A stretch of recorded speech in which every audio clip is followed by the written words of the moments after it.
What Australia culture value about creativity? Everything.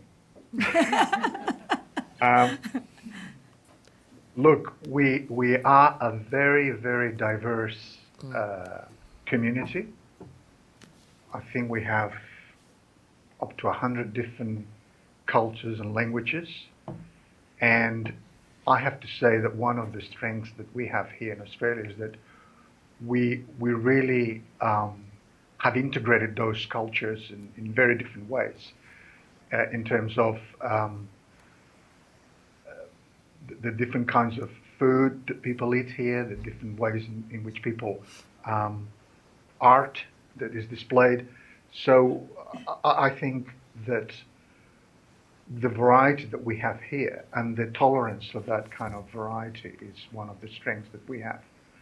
And also recently has been strong efforts in terms of including the legacy of the Aboriginal people, which were the first settlers of this country. And there is a lot of effort made by the government and the community in integrating that to some degree was almost in the background into today living. So while we are a very young nation, only 200 years, and we don't have the history and the legacy that other nations may have, I think that is a very interesting one in terms of the unique contribution that we are having here. I'm not sure if the question was related to that or more to the business context. No, that's good. So it has to be a lot of tolerance of diversity and different cultures, which I think again is part of creativity. Suspend judgment.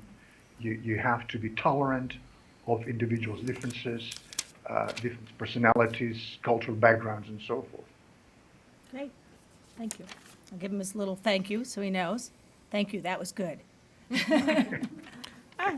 And as you think of cultures, I know that I've had an opportunity to work in different countries, and I've often wondered, how do I approach, and I do training, and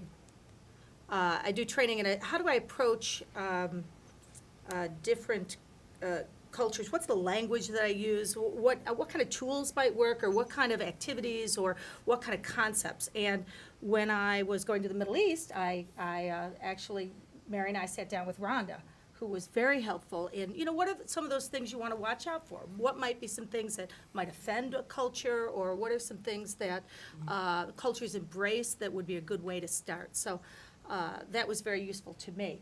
And I don't know if you have anything you want to add around that whole cultural, how do our students coming out working with different cultures really begin to examine what they do in light of how different cultures might react to it?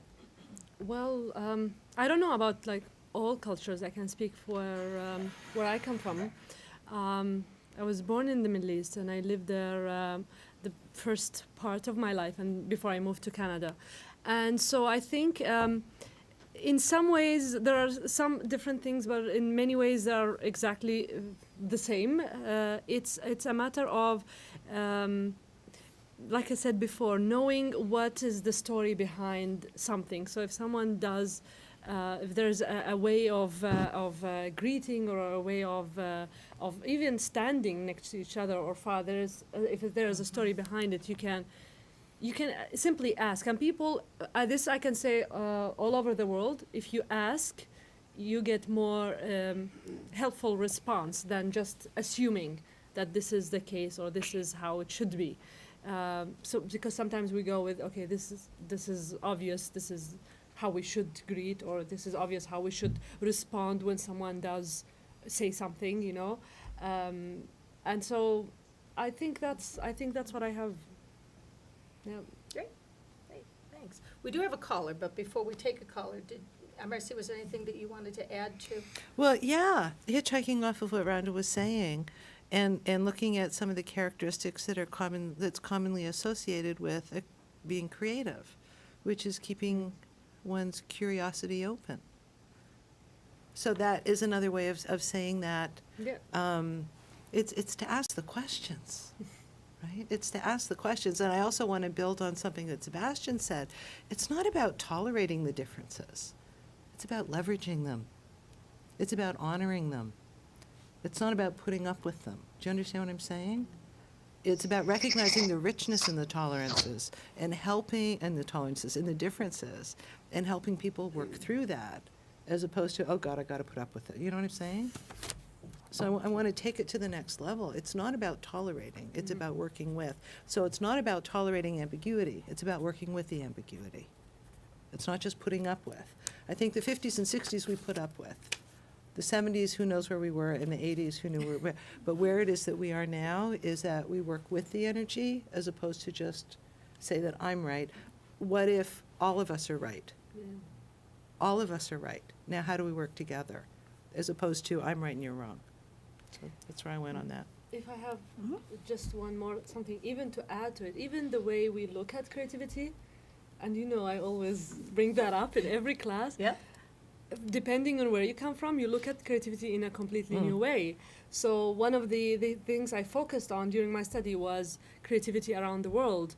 And I found so many things that were really amazing. For example, in Germany, the studies of problem-solving techniques are 100 years old.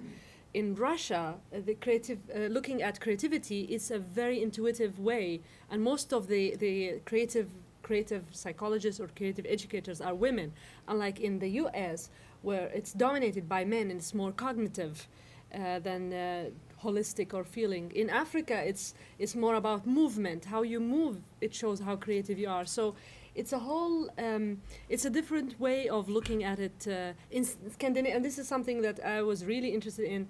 And I think you read about Goran Ekvall, the Swedish, he's like, I think, a business consultant, and he put the 10 dimensions for creative environments.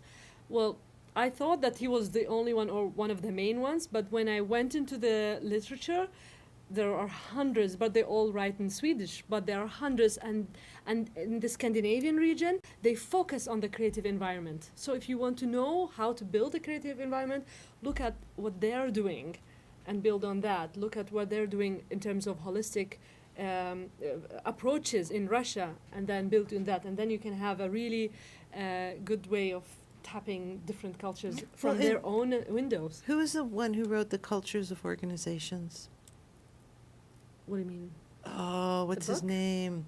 I don't know. He took all the IBM data and took a look at different cultures and was able to pinpoint their characteristics, whether they were power distance and what's his name? Is it Todd? Hofstede. Hofstede. So you might be able to pick up some interesting clues from how they perceive what creative is, because as you were talking about the Scandinavians, it was fitting the Hofstede description of what their culture, their cultural climate was. Yeah. So that might be an interesting insight, is to go to resources such as that. And if you can find it in their language, it's even better than And then it's if you can translated. understand that So language. Exactly.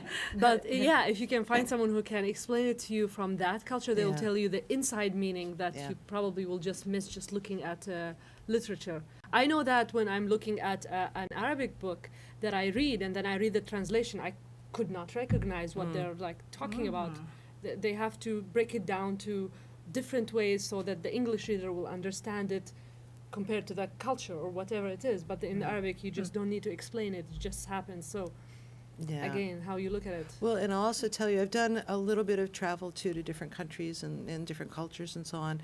And I've gotten to the point where if someone from a culture so different from my own asks me to do work with them, as much as I would love to go and have the experience of working in that place, I would much rather know someone who lives there that I can trust and provide an introduction so that that can happen. I would much rather the same language be spoken than assume that I can handle what it is that they're doing.